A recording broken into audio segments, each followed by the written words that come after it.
Whiteout's been going on for 15 years now, and over the last 5 years, we've sold out in 10 days or less, and that's with 500 spots available. This year, we created 2 Whiteouts, one for middle school and one for high school, to meet that need so we can expand the reach of Whiteout and so we can get more students to come to hear the message of the gospel. And we almost grew by 40% this year with bringing over 700 students to Whiteout, which is a huge praise to God for what he's been doing. We had over 380 students at the middle school Whiteout and over 350 students at the high school Whiteout. There was a time in the service when students got to get up and speak about what the Lord was doing in them that weekend. And it was really neat just to see like a sixth grade boy just, getting up there and grabbing the microphone and saying, I just want to thank God because I know now that I'm not invisible. And in that moment, I knew that it was worth it, and I knew that we had made the right decision.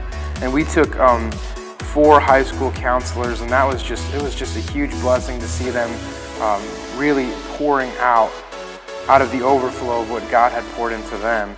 And just to see the benefit of that, it just reinforced the decision that we made, that this is really worth it, that this is something that we need to continue doing.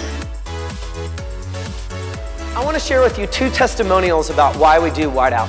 The first one was an individual who didn't actually believe in God when she first came. She started coming to our youth group, met some friends, and they encouraged her to attend. And thanks to you, she was scholarship to go.